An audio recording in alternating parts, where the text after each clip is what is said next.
He found solace in the company of Amora's best friend, Ada. Ada was everything Amora was not, equally beautiful, but more flexible, understanding, and willing to sacrifice for those she loved. In the vibrant city of Owerri, Nigeria, where the hustle and bustle of daily life is a constant backdrop, there lived a woman named Amora. Her beauty was striking, a perfect blend of delicate features and curvy elegance that turned heads wherever she went.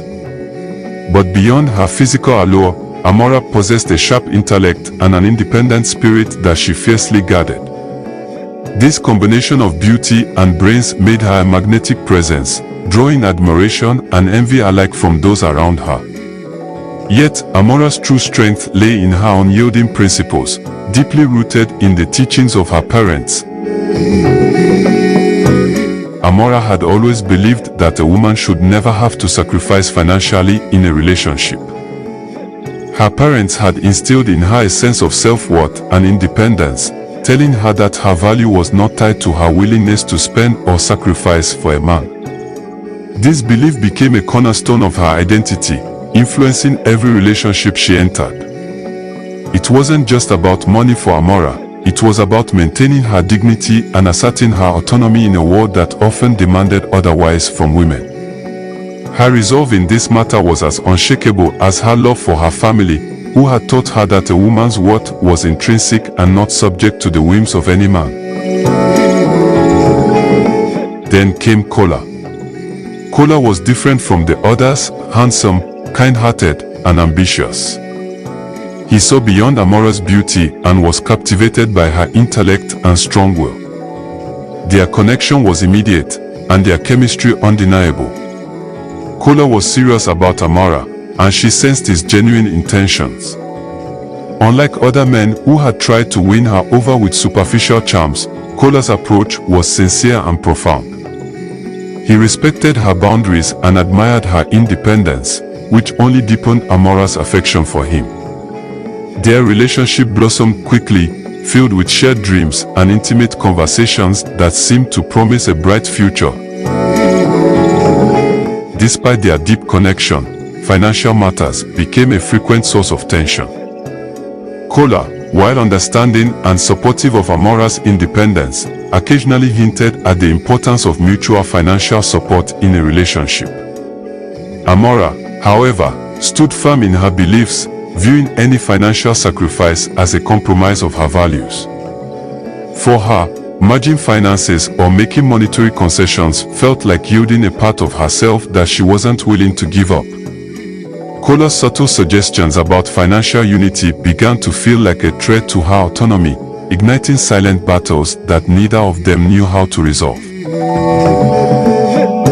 One evening, as they sat in a cozy restaurant, the conversation turned to the future.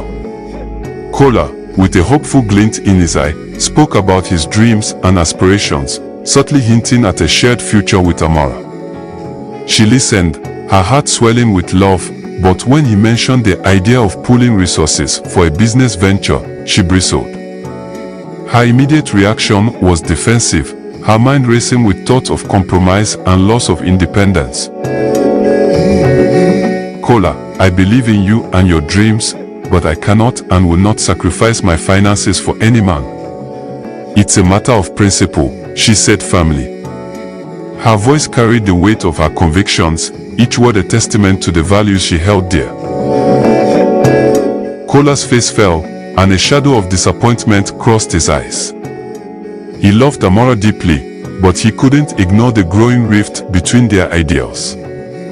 He knew that a successful relationship required compromise and mutual support, and he began to doubt if Amora could ever see it that way. The hope that had filled his heart moments before began to wane, replaced by a creeping despair that their love might not be enough to bridge their differences. As weeks turned into months, the tension between them grew. Kola's love for Amora never wavered, but his resolve weakened. He found solace in the company of Amora's best friend, Ada. Ada was everything Amora was not, equally beautiful, but more flexible, understanding, and willing to sacrifice for those she loved. Unlike Amora, Ada was unburdened by rigid principles, and her warmth and adaptability made her an easy confidant for Kola. Their growing closeness, initially innocent, began to take on a life of its own, fueled by the emotional voids each was trying to fill. Unbeknownst to Amora, Kola and Ada's friendship deepened. They spent more time together, confiding in each other about their hopes, fears, and frustrations. Ada saw the cracks in Amora and Kola's relationship, and, despite her loyalty to her friend, she couldn't deny the growing feelings she had for Kola. Her empathy for his struggles turned into affection, and she found herself yearning for a relationship that offered the emotional and financial harmony that Amora seemed unwilling to provide. One fateful day, Kola made a heart-wrenching decision. He ended things with Amora, citing their irreconcilable differences. Amora was devastated, her heart shattered, but her pride kept her from begging him to stay. She watched him walk away, unaware of the storm brewing behind the scenes. The pain of losing Kola was compounded by the betrayal she would soon uncover, but in that moment, her pride shielded her from the full impact of her loss. Months later, Amora received an invitation that felt like a dagger to her heart. Kola and Ada were getting married. The news spread like wildfire, and the betrayal cut deep. Ada, her confidant and best friend, had taken the man she loved. The realization was a bitter pill to swallow, and Amora's world crumbled. The foundations of her trust were shattered, leaving her to grapple with the dual loss of a lover and a friend. As she stood in the back of the church on their wedding day, watching the man she loved pledge his life to her best friend, tears streamed down her face. The weight of her principles, once a source of strength, now felt like chains that had bound her to a lonely fate. Her pride had cost her the love of her life and the trust of her closest friend. The sight of Kola and Ada exchanging vows was a stark reminder of what her rigid adherence to principles had cost her, and the realization was almost too much to bear. The grief transformed into a burning desire for vengeance. Amora vowed to rise above her pain, to show Kola and Ada that she was stronger than the heartbreak they had caused. She threw herself into her work, becoming a force to be reckoned with in the business world. Her drive and ambition were fueled by the betrayal, pushing her to achieve heights she had only dreamed of. Yet, late at night, in the silence of her success, the emptiness lingered. No amount of professional acclaim could fill the void left by the loss of Kola and the betrayal of Ada. Years later, at a grand gala where Amora was being honored for her achievements, she saw them, Kola and Ada, happy and glowing, with a child in Ada's arms. The sight reignited the smoldering ashes of her grief. She had everything she had ever wanted professionally, but the personal cost was immeasurable. The accolades and recognition seemed hollow in the face of the family and happiness that Kola and Ada had built together.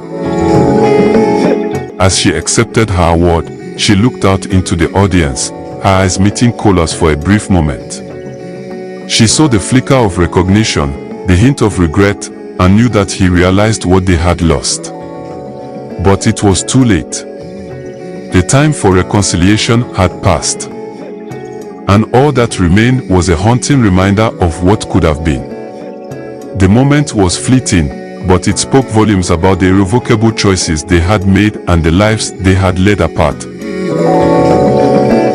Amora left the gala that night, her heart heavy but her spirit unbroken. She had learned the hard way that pride and principles, while important, could sometimes lead to the most profound tragedies. And as she walked away from the glittering lights and applause, she vowed to never let her pride stand in the way of love again. The lesson had been a harsh one, but it had reshaped her understanding of what truly mattered in life. She resolved to open her heart to the possibilities of love, unburdened by the rigid constraints that had once defined her.